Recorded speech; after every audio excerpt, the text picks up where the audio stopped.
Hi, I'm John Green. This is Crash Course World History, and today we're going to return to our old friend, the rise of the West. Oh, Mr. Green, we know the West rose. We've talked about this a million times. Yeah, me from the past. I'm sympathetic to your position, but the thing is, this is a big deal in world history circles, and today we are going to talk about the rise of the West from the perspective of people who don't live there.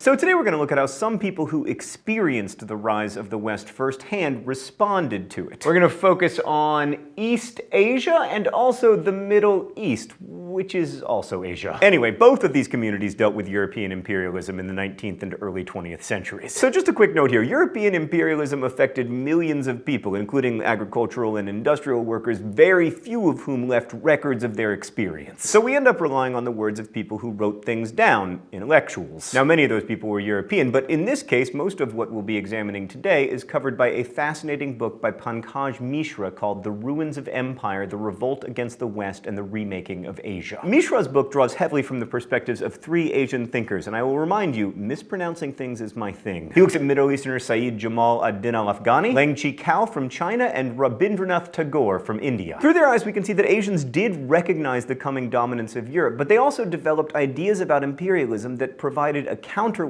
to Western dominance and gave them a way of imagining their role in this new world. All right, let's go straight to the thought bubble. Although we tend to equate European imperialism with the late 19th century, especially the carving up of Africa after the Berlin Conference of 1884, for many Asians, the disaster began earlier. In China, the Opium Wars began a train of humiliations, the most memorable of which occurred with the destruction of the Summer Palace in 1860. And imperialism wasn't great for the Muslim world either. By 1896, al-Afghani described Muslims under European imperialism this way. The foreigners chain up Muslims, put around their necks a yoke of servitude, debase them, humiliate their lineage, and they do not mention their name but with insult. Sometimes they call them savages, and sometimes regard them as hard-hearted and cruel, and finally consider them insane animals. What a disaster. Just like today's historians, Asian intellectuals were quick to recognize that the reason Europeans were able to dominate and humiliate them was Europe's superior industrial technology and organization. One early response was to say, well, if you can't beat them, join them, or at least try to follow their models of military organization and education. We see this in attempts at reform, like the Tanzimat in the Ottoman Empire. Al-Afghani initially echoed these calls to study more science and philosophy, but his comparison of philosophers with prophets was too radical for the Ottomans, and he ended up being expelled from Istanbul. Chinese intellectuals responded similarly to the humiliation of the Opium Wars with calls for self-strengthening, a phrase coined by its biggest supporter, Feng Guifen. Given China's almost 2,000-year history of an education system based on Confucian values and classical texts, which, to be fair, had worked pretty well for them for most of that time, adopting Western models of education and organization was going to be a tough sell. As Yan Fu, a Chinese writer and translator, put it, China governs the realm through filial piety, while Westerns govern the realm with impartiality. China values the sovereign, while Westerners esteem the people. China prizes the one way, while Westerners prefer diversity. In learning, Chinese praise breadth of wisdom, while Westerners rely on human strength. One Chinese reformer, Kang Ya-wei, took up the challenge of blending Western and Chinese ideas of governance by attempting to update Confucianism for the modern world and arguing that political reform and mass mobilization were central concerns for Confucius himself. Thanks, Thought Bubble. So all of that gets to a big question. Imperialism was a disaster for a lot of people. But there were things about what the West was doing to control much of the world that were obviously working. So the question for people outside the West became, what, if anything, do we take from this and try to borrow and integrate into our own communities? Well, in addition to education and military reforms, many Asian intellectuals felt that Europe's strength was rooted in its political organization into nation-states. That sounds a lot like today's historians and also economists. Everyone's crazy about nation-states, except the Mongols. And you know what? I stand with the Mongols on that. I think empire is underrated. I would make an excellent emperor, for instance. You know what they'd call me, Stan? Genghis John. Anybody? Yeah? I hate myself. But anyway, some of these intellectuals became proponents of nationalism. Like by 1879, Al-Afghani was advocating that Muslims begin to think of themselves as a nation in the sense of a culturally unified people. Here he is in words that recall the German nationalists of the time. There is no happiness except through nationality, and no nationality except through language. A people without unity and a people without literature are a people without language. A people without history are a people without glory, and a people will lack history if authorities do not rise among them to protect and revivify the memory of their historical heroes so that they may follow and emulate. All this depends on a national education which begins with the fatherland, the environment of which is the fatherland, and the end of which is the fatherland. Are you sure that wasn't a German nationalist stand? Because that was a lot of fatherlands. Maybe it was translated by a German. And then there's India. As the most thoroughly colonized Asian territory, India's feelings about nationalism were very complicated. Some Indians wanted to create a European-style state organized around Hinduism, but of course India had a large Muslim minority, and also Hinduism, with its caste divisions, wasn't great for creating political unity. Others, like Aurobindo Ghosh, were critical of adopting too many European ideas, worrying that India, quote, was in danger of losing its soul by an insensate surrender to the aberrations of European materialism. Aberrations of European materialism? I don't know what you're talking about. Oh, that is delicious. Hold on, I gotta play Floppy Bird for a second. But many Asians considering adopting European models of nationalism look to one of its biggest success stories: Japan. For Europeans, Japan became kind of a confirmation of a modernization program. Industrialization, centralization, and to a lesser degree, liberal constitutionalism could work. And this was also true to some extent for Asian intellectuals, including Liang Qikao and Rabindranath Tagore, both of whom visited Japan. But ultimately, Japan didn't provide a great model for other Asians attempting to reform their own states, especially because Japan embarked on its own imperial expansion. It's almost as if, in addition to industrialization and centralization and etc., imperialism was just part of building a strong nation-state. So by the early 20th century, many Asian intellectuals were looking beyond Western models. Some, like Liang Qikao and Al-Afghani, considered supranational movements like Pan-Asianism and Pan-Arabism. They envisioned these huge political conglomerates that could transcend Europe's dominance, but eventually both they and Tagore turned to their own traditions as a source of strength. And what they all had in common was a loss of faith in liberal democracy as a source of strength, especially after the Versailles Treaty in 1919. Like after flirting with Pan-Arabism and being expelled from a different Ottoman city, this time Cairo, Al-Afghani became convinced that, quote, modernization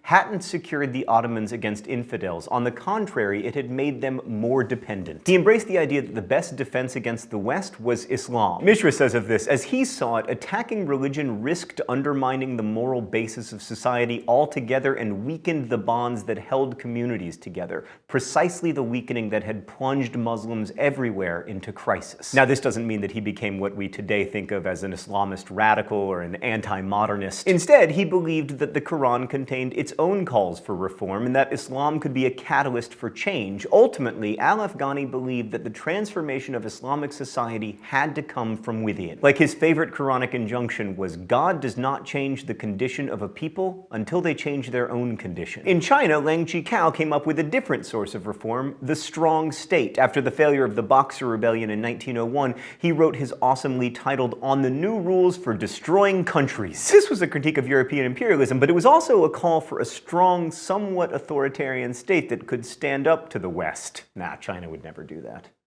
Oh, wait a second. They did! Eventually, he came to the conclusion that the Chinese people must now accept authoritarian rule. They cannot enjoy freedom. Well, that's pretty extreme. Oh, it's time for the open letter. But first, let's see what's in the Globe today. Oh, look, it's some underappreciated authoritarian rulers. An open letter to authoritarianism. Dear authoritarianism, listen, I am all for democracy, but the tyranny of the majority is no joke. And there have been many times when democratically elected governments were less pluralistic than authoritarian ones. Not only that, if you can keep corruption out of it, there is an astonishing efficiency to doing it your way. Like, who's gonna make this decision? Oh, I know, the Queen. It's always the Queen. No need for exploratory committees or different houses of Congress. The Queen can do it. Maybe I'm just a little frustrated with congressional gridlock authoritarianism, but I kind of think you're underrated. Best wishes, John Green. P.S. Just want to confirm that I'm not advocating for authoritarian rule in the United States. So Lang also visited the United States, which made him more convinced that liberal democracies did not provide an answer, especially because they discriminated so much against Asians. And then World War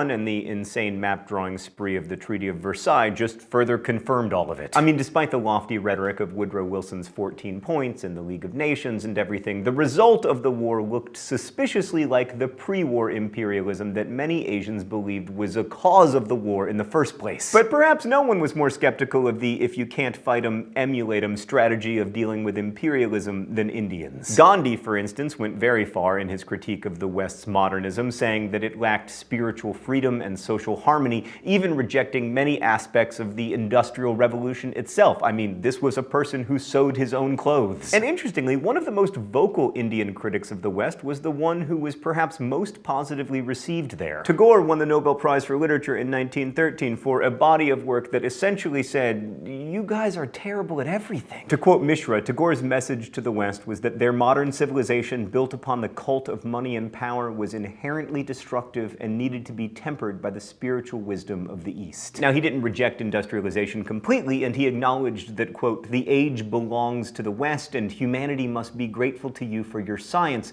but cautioned an audience in New York that, quote, "You have exploited those who are helpless and humiliated those who are unfortunate." So as we've talked about before, our perspective on events really colors our version of the truth. Living as we do in an age dominated by more or less liberal nation-states with varying degrees of market freedom, it can be tempting to consider their development as both inevitable and good. And I'm certainly not going to throw rocks at both a political system and a nation-state that allows and enables me to put up videos like this and provides a space for millions of you to agree and disagree. But when we look at responses to imperialism, I mean, after we get beyond the obvious criticism that imperialism generally is bad, we start to focus on the responses to it that confirm this deep down feeling we have. You know, that it was bad to extract all of those resources, but ultimately we spread tolerance and pluralism and the nation state, and those all worked out. So I worry that we look at self-strengthening in China or the Ottoman reforms as examples of where Asians were on the right track, and then we see the failure of those reforms as confirmation that Asians were somehow just unready or unfit for the benefits that the West had so generously offered. But if you look at the actual words and actions of Asians who experienced imperialism firsthand, you get a very different picture. Asian thinkers were critical of the West from the very earliest stages of new imperialism. Looking back at the evolution of the intellectuals we've talked about today reminds us that Asians were not simply victims of imperialism's ideology. In fact, they continue to influence ideas about the West today, and not only outside the West. When we in the West lament our insensate surrender to the aberrations of European materialism, we should recognize that that criticism didn't necessarily originate from within. Thanks for watching. I'll see you next week. Crash Course is made with the help of all of these nice people here in the Chad and Stacy Emigholt studio in Indianapolis, and it exists because of your support on Subbable.com. Subbable is a voluntary subscription service that allows you to support Crash Course directly so we can keep it free for everyone forever. So thank you to all of our Subbable subscribers, and thanks to you for watching. As we say in my hometown,